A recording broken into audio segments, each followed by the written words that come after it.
There's an easier way than this one.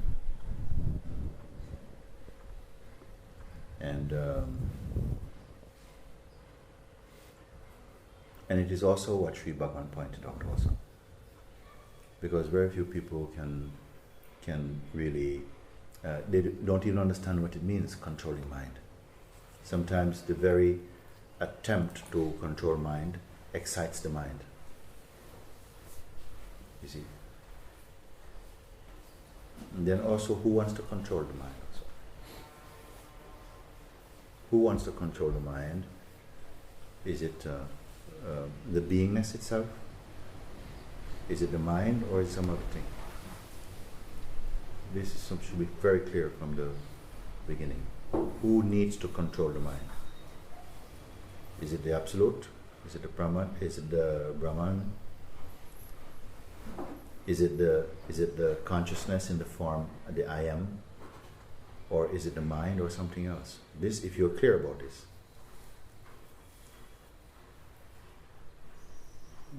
From all my learning, I think it's the self being is trying to control the mind. Yeah. To know the being, I need to control the mind. Yes, this is not true. To know the being, you don't need to control the mind. It must be clear which is the greater, which is the lesser. The mind, you are the perceiver of the mind. The mind is not the perceiver of you. Mind depends upon you. It issues out from you. You are the witness of the mind. The mind is not witnessing you. In fact, mind has no sentience, isn't it? It has no light of its own. It's only arising out of you.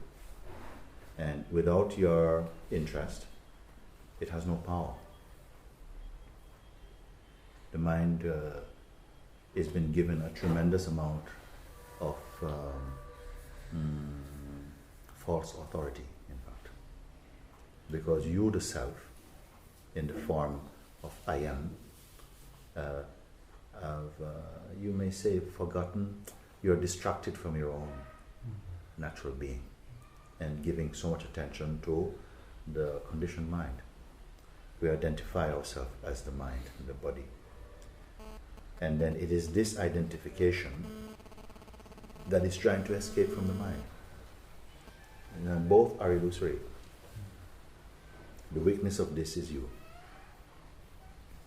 This is much more simple, much more direct, in fact. If we understand this clearly, you will not have any more trouble. The idea that you need to control the mind is itself going to cause difficulty. Nobody's succeeding with this method anymore. Unless you have all the time to continuously be contemplating. It must be very clear who is trying to control the mind. It must be very clear, not half clear. It must be very clear who is trying to control the mind. Once you know this, who is trying to control the mind, because the difficulty comes because the feeling of being, the consciousness, has identified itself with personality. And it's this mixture of being and becoming, or being and personality, that is having the struggle. If the beingness or the sense I am stays only with itself, becomes only self-aware and detached, and not identifying with the conditioning, then it will be immediately clear that mind itself is only a phenomenon and you are the witness of it, including the phenomenon of being a person. If you understand this, then the sense of being a person can stay superficially. It will not cause any trouble. But if you believe that you are a person, living and experiencing as a person, then you will be feeling entangled in this struggle to try and get rid of the mind. Because actually it is two aspects of the mind that is in conflict with each other. The mind has absolutely no independent existence from the self. You see, without the self, the weakness of the mind, there's nothing called mind. There's no one to be troubled, even. But only because the self has moved its attention off its own natural self-awareness and is identifying as personality, then this struggle is coming. I don't know if this is clear what I'm speaking, you know.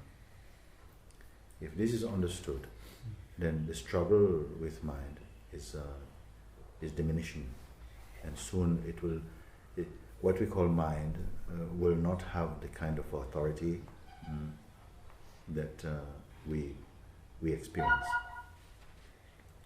You can begin to disregard it, because all of its aspects are just phenomenal. They are transient, they are temporary, they have no abiding power. And this is the same as transcending the mind. The statement transcending the mind or killing the mind, it all amounts to the same thing. You may even say it's renewing the mind or returning in the mind to its original abode. Whichever way, the language is not so important. You see. In the West, they don't like the idea of killing the mind. You see? More to renew and this type of thing, because there's an attachment to mind even in its phenomenal aspect.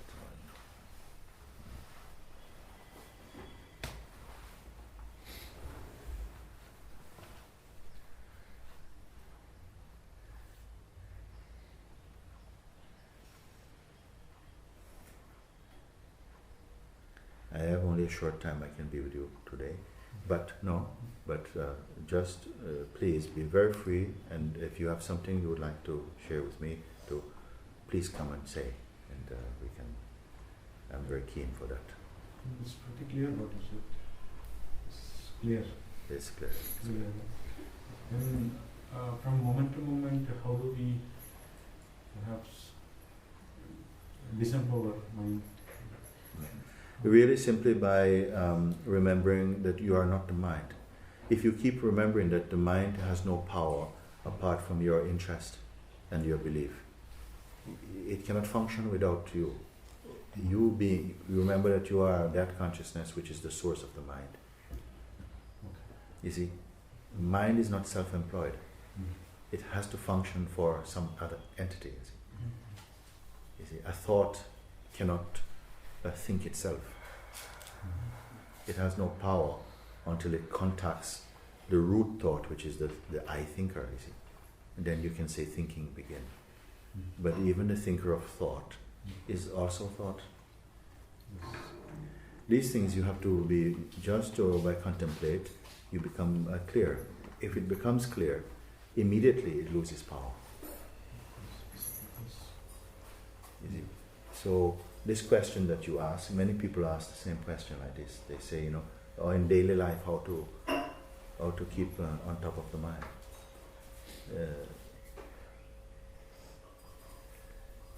If it is understood that only when the consciousness is available, like in the waking state, in the morning you wake up, and before you wake up, there was no mind, unless you were dreaming. But if you are in deep sleep, there was no mind. The mind seems to begin when you wake up. So really the functions of the mind is actually the function is inherent inside the consciousness somehow. Both the aspect of yourself as I am, I exist, the feeling that you know of your existence, what you are perceiving or experiencing in existence, and the very functioning of perception. All of this is the content and the play of consciousness. All of it. There's something so profound about this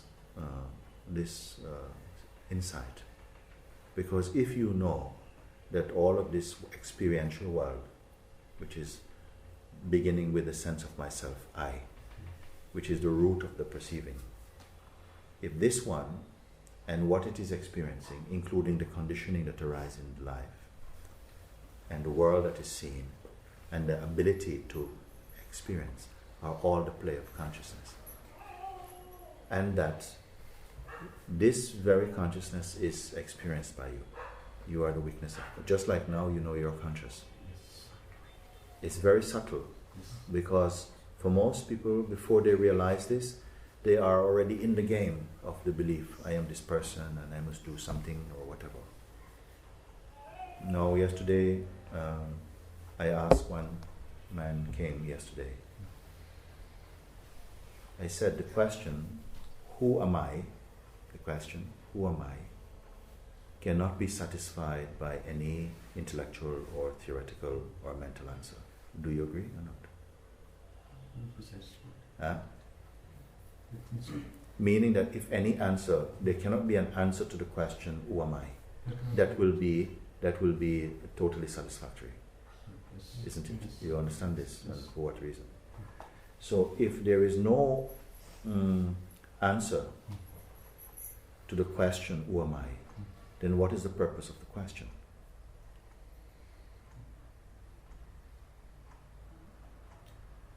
It's an inquiry.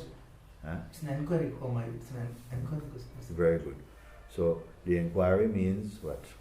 To an introspection. And so there cannot be merely a verbal or mental answer to it. It must be, the question must excite or trigger some deeper insight or revelation that establishes clearly for yourself that you are the self itself. There cannot be just an answer. So when people say, I asked this question and then this answer came, I say, forget about the answer. You see, you are also the witness of both the question and the answer. What is the purpose of the question? So who is asking it also?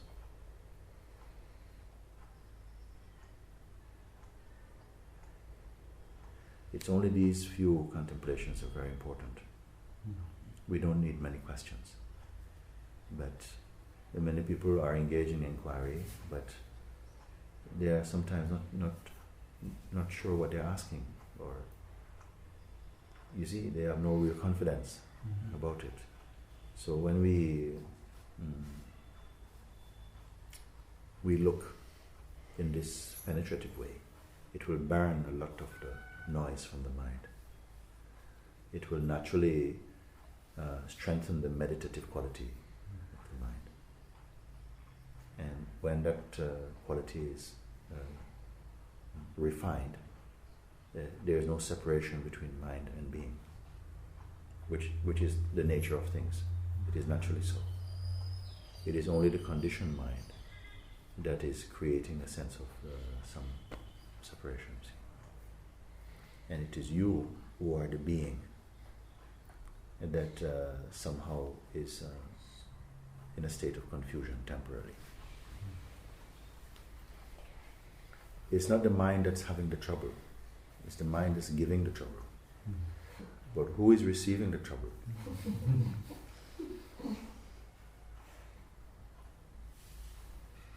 And in fact, the truth is the mind cannot give trouble.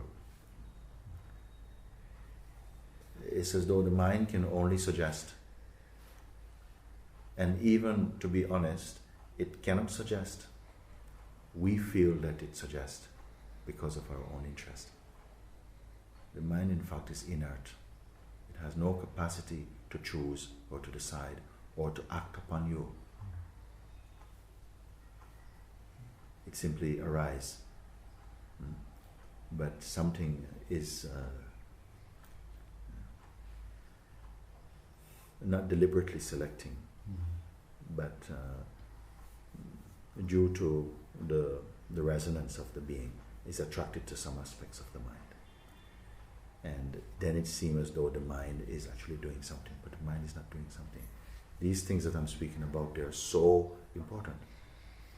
Because people are afraid of the mind, but the mind actually has no power. All the power of the mind is you. You tend to forget this. Yes. I want to tell you something else again about this forgetting.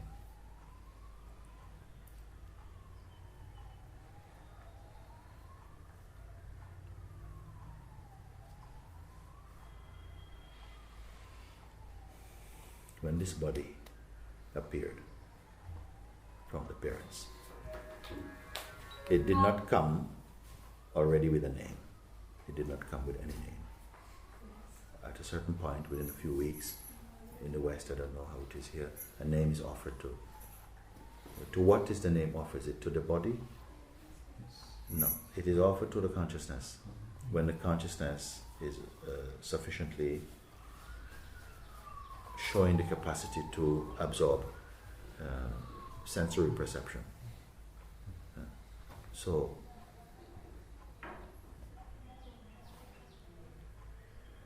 then a name is offered. And then what happens is that the consciousness at some point is able to absorb that impression. If it says George, it's able to connect. Initially, no, it was only sound, but with love and repetition, and somehow the consciousness absorbed I am. First, it knows I am. Even without I am, it just knows it exists. When it knows it exists, it can begin to create relationship. And first relationship, I am this, I am George. Once it accepts this identification, I am the name, I am George, I am the body, then it never forgets this association. Okay? This example is very important. So even if you are doing any activity and someone calls you George, immediately it takes no time to remember. Okay? So you cannot say you remember that you are George. It is just automatic. It's there. It doesn't take time. Huh? So if it doesn't take time to remember the name, which is not original to you, isn't it? Yeah. It was learned. Then how much more can you forget that which is holding the impression of the name, which is the consciousness? So therefore, what I'm saying is just that it is an idea that you forget, and it's also an idea that you remember.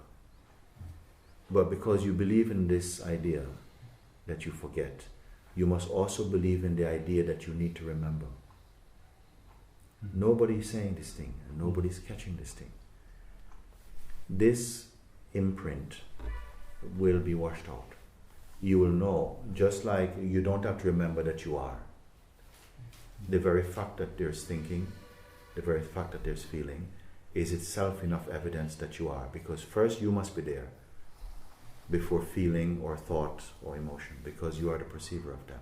This is automatic. And this sense, I am, is synonymous with the self. It cannot be forgotten. We learn to forget it, and we learn to remember. But if you understand this spell is broken forever.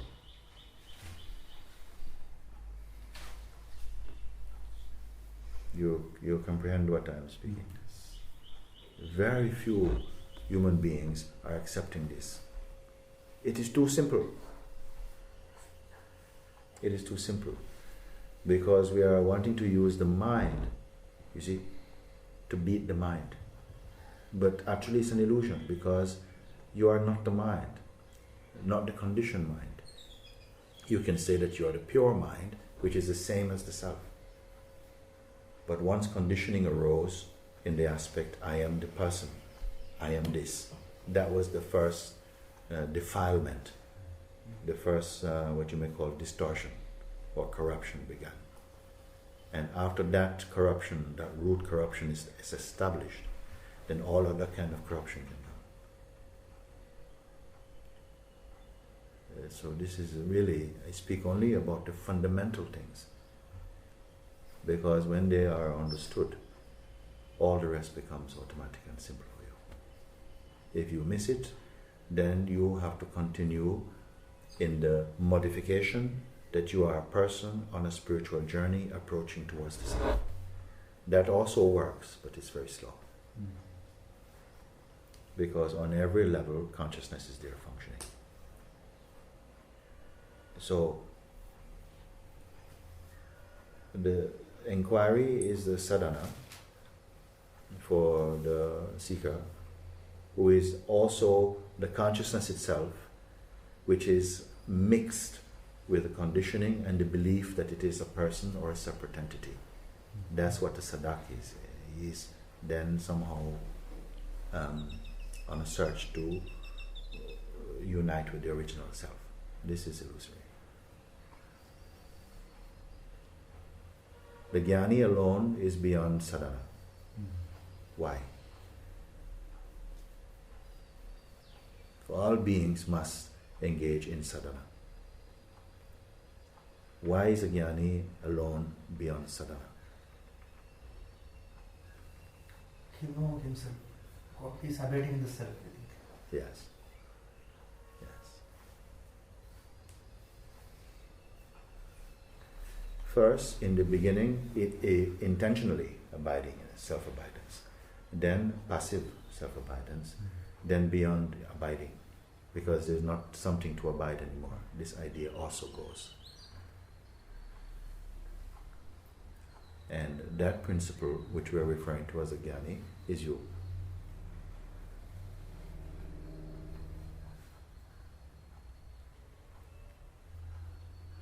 But once you have dipped your intellect inside the body-mind identity, it's very difficult for you to have this confidence that you are the jnani.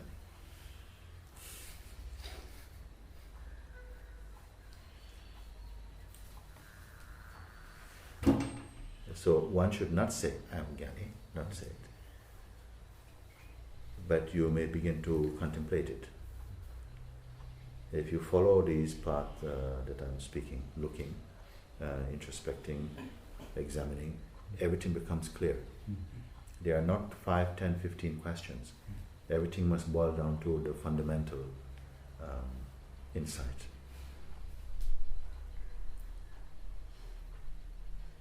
The other path of slowly trying to control the mind, pranayama, these are very slow. And these are for mostly people who enjoy practice and feel they have time. But some beings, they don't want any more time being deluded. So they wish only direct. And the effectiveness of the inquiry is like looking into a mirror and seeing your reflection immediately. The mirror doesn't tell you, I'm too busy, come later. I show you a little bit of reflection now, come back later, nothing. The inquiry becomes as clean as this. That you come to see that you are that before everything else arose, because you are the witness of it. This becomes clear again. All of this is contained in what I've just shared with you. So don't try to control the mind. It's not needed. Understand what the mind is, and that the mind depends upon you, not you depend on the mind. You are the witness of the mind. If you are self-aware that you are the witness of the mind is your transient play. So it's no use trying to control something that is not stationary. It's always moving. Then what are you trying to control? What we are trying to control is the emission of thought. That thought, trying to stop that. I say just ignore it. You walk through so many things, surrounded by so many objects that could be engaging your attention, but they don't trouble you. Why? Because you have no interest in them. The jnani also has no interest in the mind. And this is how he loses the mind. Everybody else is interested in the mind. You cannot transcend the mind while you have interest in it.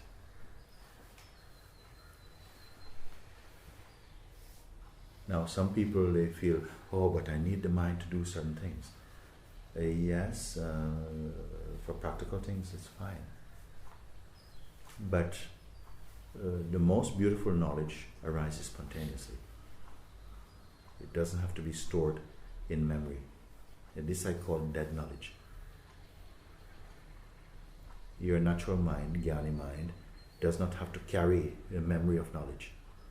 The knowledge sprouts spontaneously out of it, unprepared. And when it's accomplished its purpose, it again subsides into emptiness. Therefore, your inner ambient environment is always like a neutral and like space. It's not a storehouse for concepts.